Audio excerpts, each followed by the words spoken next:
અંકલેશ્વર ઉદ્યોગ મંડળની મેનેજિંગ કમિટીની ચૂંટણીમાં આજે સહયોગ પેનલ અને વિકાસ પેનલના ઉમેદવારોનો ભાવિ ઉદ્યોગપતિઓ મતદાન કરીને નક્કી કર્યું હતું। આજે મોડી રાત સુધી પરિણામ જાહેર થશે। જો કે સાંજે 7 વાગ્યા સુધીના પરિણામ પર નજર કરીએ તો ત્રણેય કેટેગરીમાં વિકાસ પેનલ આગળ જોવા મળી હતી।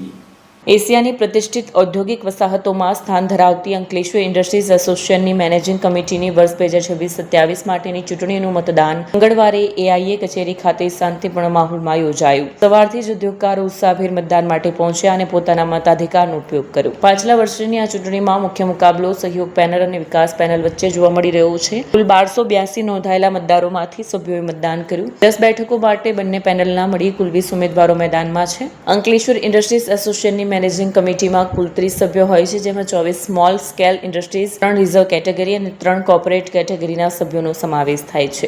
સભ્યોની મુદત 3 વર્ષની હોય છે અને દર વર્ષે નિયમ મુજબ 10 સભ્યોની મુદત પૂર્ણ થતાં તેમની જગ્યાએ ચૂંટણી યોજવામાં આવે છે। ઉદ્યોગ મંડળમાં સત્તા મેળવવા માટે 16 સભ્યોનું બહુમતી સમર્થન જરૂરી છે। હાલની પરિસ્થિતિમાં વિકાસ પેનલને બહુમતી જાળવવા માટે ચૂંટણીમાં 3 બેઠકો જીતવાની જરૂર છે। સહયોગ પેનલને સત્તા પરત મેળવવા માટે 10 માંથી 9 બેઠકો જીતવી જરૂરી બની છે। પરિણામે આ ચૂંટણી અત્યંત પ્રતિષ્ઠાભરી અને રસપ્રદ બની છે। મતદાન પ્રક્રિયા શાંતિપૂર્ણ રીતે પૂર્ણ થયા બાદ હવે ઉદ્યોગ જગતની નજર પરિણામ પર ટકેલી છે। આ પ્રસંગે અંકલેશ્વર ઉદ્યોગ મંડળના પ્રમુખ વિમલ જેઠવા તેમજ સહયોગ પેનલના આગેવાન મહેશ પટેલે મતદાતાઓને લોકશાહી પ્રક્રિયામાં ઉત્સાહપૂર્વક ભાગ લેવા બદલ અભિનંદન પાઠવ્યા। અંકલેશ્વર ઇન્ડસ્ટ્રીઝ એસોસિએશનની વર્ષ 2026-27ની મેનેજિંગ કમિટીની ઇલેક્શન થઈ રહ્યું છે। હાલના તબક્કે અત્યારે 500 જણનું વોટિંગ થઈ ગયું છે। 1281ના ટોટલ વોટ છે। એસ્ટેટે જે અમોને છેલ્લા 3 વર્ષથી સારો પ્રતિસાદ આપી, પહેલી વખત 2, 5 અને ગયો સાલ 8 સીટથી બહુમતી આપી અને લાસ્ટ યર અમને સુકાન સંભાળવાનો મોકો આપેલો। વર્ષ દરમિયાન અમે ખૂબ જ સારા કામ કરી અને એસ્ટેટના મોડેલ એસ્ટેટ બનાવવાનું, સાથે એન્વાયરમેન્ટને ક્રિટિકલમાંથી બહાર નીકળી અને સર્વે ઉદ્યોગોને એક્સપાન્શનની પરમિશન મળે એનું અમે આયોજન કર્યું છે। અને અમને વિશ્વાસ છે કે આ વર્ષે અમને એસ્ટેટ દ્વારા જંગી બહુમતીથી 10 સીટ ઉપર જ્વલંત વિજય મળશે। અસ્તુ। આજે અંકલેશ્વર ઇન્ડસ્ટ્રીઝ એસોસિએશનનું 10 મેમ્બર માટેનું ઇલેક્શન છે અને આપની સામે જ આ પ્રક્રિયા થઈ રહી છે। લોકશાહીની જે પદ્ધતિ છે એ પ્રમાણે અમારા ત્યાં પણ એ જ રીતે આનંદથી અમે આ ઉત્સવ ઉજવીએ છીએ। વિકાસ પેનલના 10 ઉમેદવાર અને સહયોગ પેનલ 10 ઉમેદવાર ઊભેલા છે।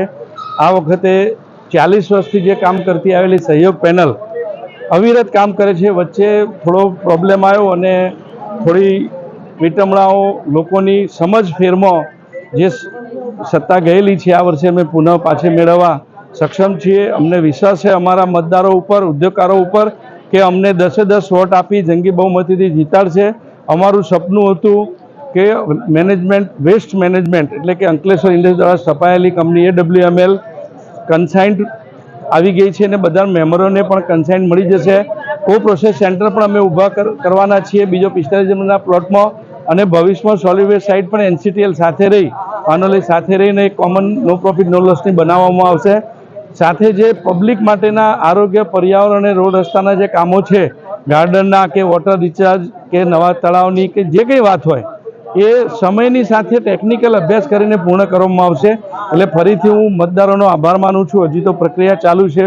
400 જેટલા વોટ થઈ ગયેલા છે, પણ અમને વિશ્વાસ છે કે આ વર્ષે અમને સંપૂર્ણ રીતે જીતાડશે અને પાછા અમે એસોસિએશનની જે અધૂરી રહેલી અમારી સહયોગની કાર્યો છે 11-12 ગયા વર્ષના અને બીજા 10-12 અમારા વિઝન છે એ પૂર્ણ કરશું।